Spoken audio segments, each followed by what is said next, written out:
Welcome to this video. In this video, I'm going to be demonstrating my full stack web application made with Django and React. So I'll first talk about the back end.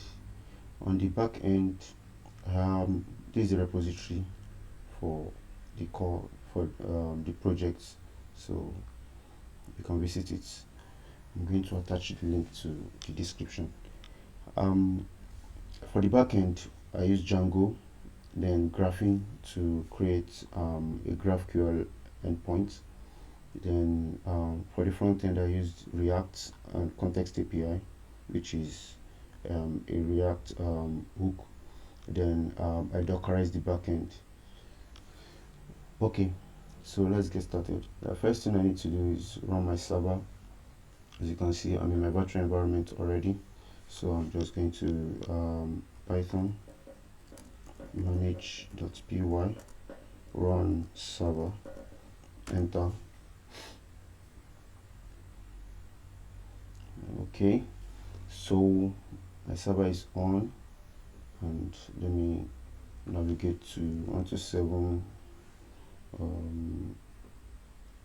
to the port number. I'm navigating to this address here, 8000 slash GraphQL, which is the endpoint I created for the GraphQL. Okay, so I have some queries loaded already. If you are not familiar with GraphQL is an alternative to REST API. So it gives you more flexibility than REST API. You can specify the data you want to query, so you don't need to fetch all the data you have access to at once. If there's anything you don't need, then you won't ask for it. It saves time and it saves performance of the server. Okay, so here I have a query. In my database, I have a list of drugs. So this application is for a medical store. They have products, different medicines, and also so each product has a name, then it has a price attached to it. Also, it has something called an SKU, which is a term in e-commerce for identifying each product uniquely. Then I think it also has a description. Okay, so but for now, I'm not going to be fetching the SKU and description. Let's just fetch the name of all the drugs. You can see I get the name paracetamol, whatever this is, and whatever this is. Okay, so I can fetch more information.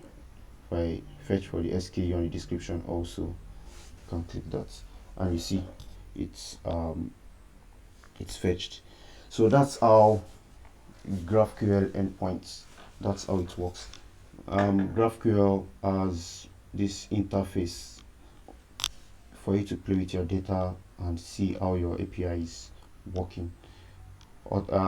Normally you want to, this query will be in your front end. Perhaps you built it with React, so it's going to be you make it from your front end and make use of it in your application. So let's see the front end and see. On the repo here,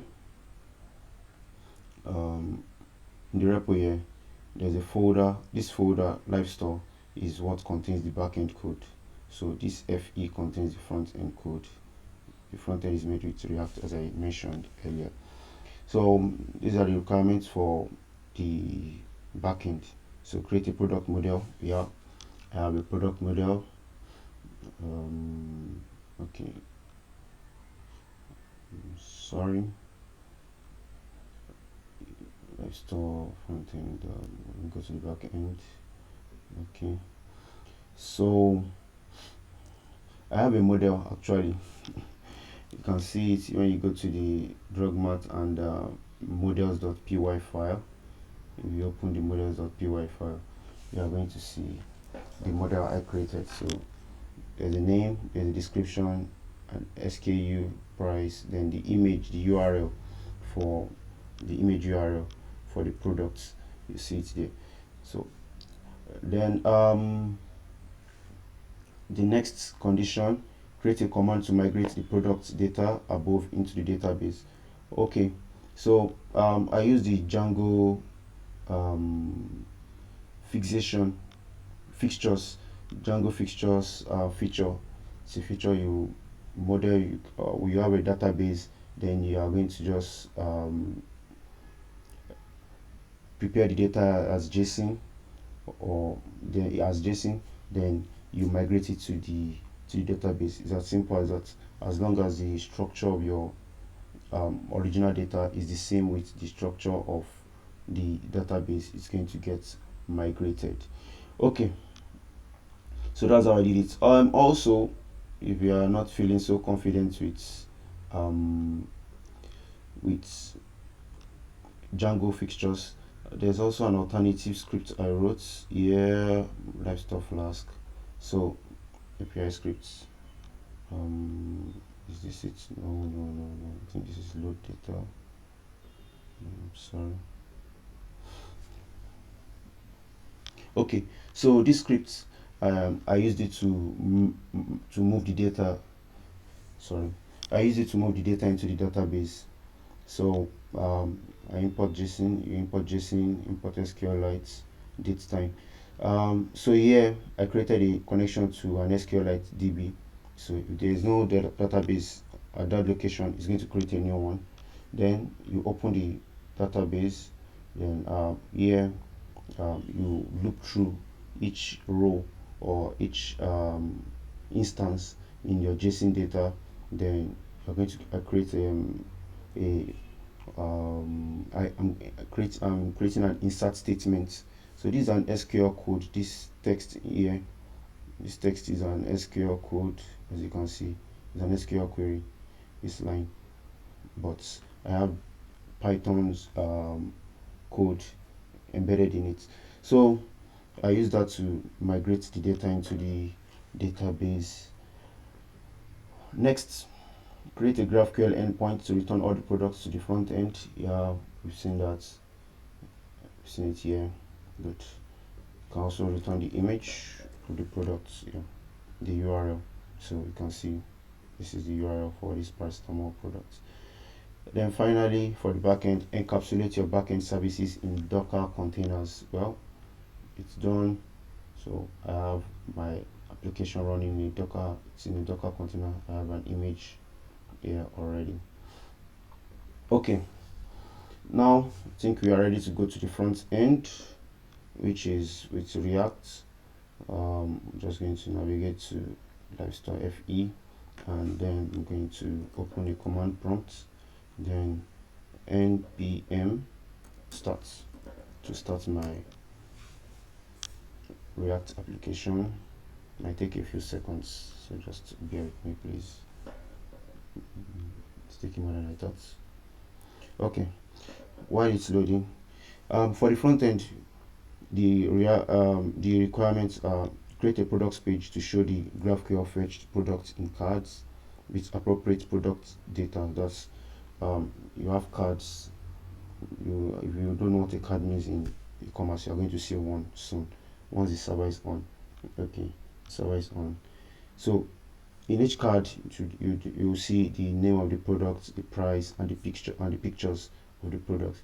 Then on the product, there's going to be a button to add it to the cart. Yeah, an add to cart button. Yeah, if you want to buy it, then you click on the add to cart. Then once you click on the add to cart, there should be an overlay that will be displayed showing the summary of your carts, like which products are in your carts, then how many quantities do you want to buy. For example, if you want to buy paracetamol, you can increment or decrement and say, okay, you have by default, once you add the product to the cart, just one of the product is added, but you might have decided to buy 2 quantities or 2 units, 3 units, 4 or more, but you can't buy less than 1. Then finally, you can delete. There's the option to delete an item from your cart, so you can just remove it from your cart. Okay, so that should be all for now. That should be all about the front end. So next thing is to get started with the front end. So Node is taking forever to get started. Starting development server. I don't know why it's taking so long. I'm going to pause the video now and come back once it's ready. Okay, so we are back online, and the server is running. Our server is up. It took some time actually, but finally it's on. So this is the display, the front end built with React. Each of this is a component.